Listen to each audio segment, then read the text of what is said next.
अस्सलाम वालेकुम। आज हम बात करेंगे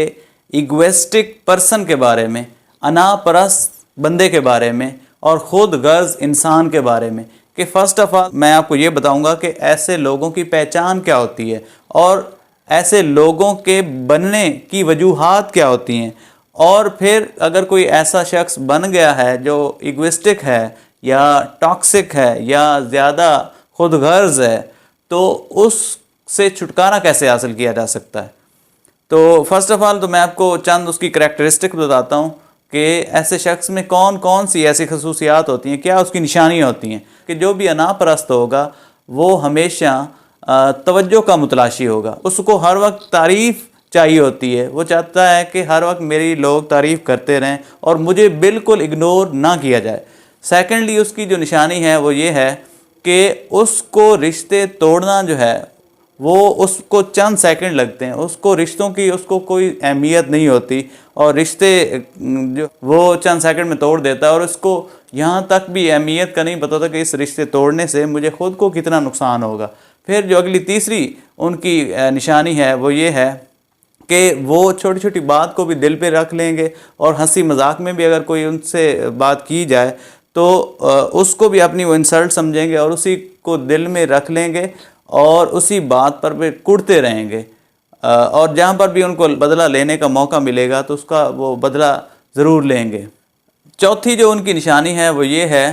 कि अगर वो किसी पर एहसान कर दें या कोई नेकी कर दें तो उसको जताएंगे, छोटी छोटी बात पर भी शो ऑफ करेंगे, बताएंगे कि मैंने फ़लाँ शख्स के साथ नेकी की थी या मैंने उसकी हेल्प की थी। पांचवी जो उनकी निशानी है वो ये है कि वो किसी की अच्छे काम पर भी तारीफ़ नहीं करना चाहते। उनको ये लगता है कि मैं अगर इसकी तारीफ़ कर दूं तो ये हो सकता है मेरे सर पर चढ़ जाएगा। और वो ख़ुद को ही हर्फ़ आखिर समझता है और ख़ुद को ही अक्लमंद समझता है। किसी से मशवरा लेना भी उनको पसंद नहीं होता और अगर कोई मशवरा दे भी दे तो वो उसको फ़ौरन जो है वो इसलिए रिजेक्ट कर देते हैं कि मैं ही हर्फ़ आखिर हूँ, मैं ही हर्फ़ कुल हूँ और मेरे से तो कोई गलती हो ही नहीं सकती। और अगर उनसे कोई गलती हो जाए तो फिर उसको भी अपनी गलती को तस्लीम नहीं करते, बल्कि उस गलती का जो ब्लेम है, जो ज़िम्मेदार हैं, वो दूसरों को ठहराएंगे और या दूसरों को ठहराएंगे या हालात व वाक़यात को ही रिस्पॉन्सिबल करार देंगे कि इन वजूहात की वजह से जो है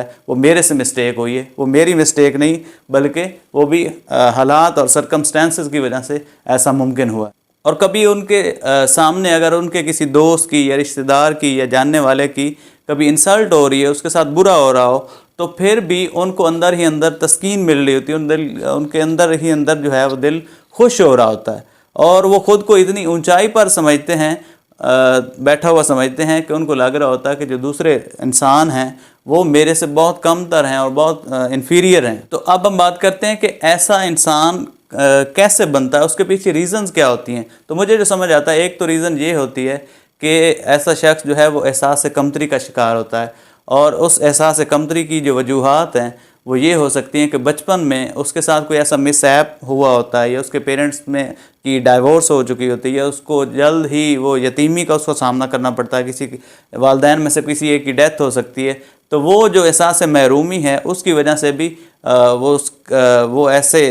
जो है वो स्टेप्स उठा सकता है, यानी अनापरस्त हो सकता है, इगोइस्टिक हो सकता है और तवज्जो का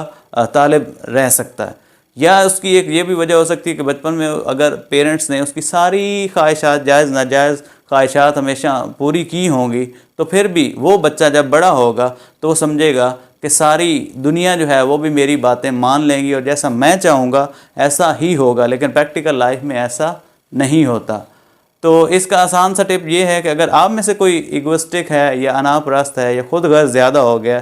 तो वो अल्लाह ताला पर यकीन रखे और अगर आपसे किसी ने बुरा कर भी लिया है, आप उनसे बदला लेके अपने आप को तस्कीन पहुंचाना चाहते हो, तो उसका आसान और बेस्ट तरीका यही है कि बजाय इसके कि आप बदला लें तो एक जो ऊपर ज़ात बैठी है उस पर यकीन रखें और ये देखें और थोड़ा टाइम दें कि वो जब बदला लेगा तो तब आपको ज़्यादा सुकून मिलेगा और ज़्यादा दिल को तस्कीन भी मिलेगी, बजाय इसके कि आप ख़ुद बदला लेना चाहें।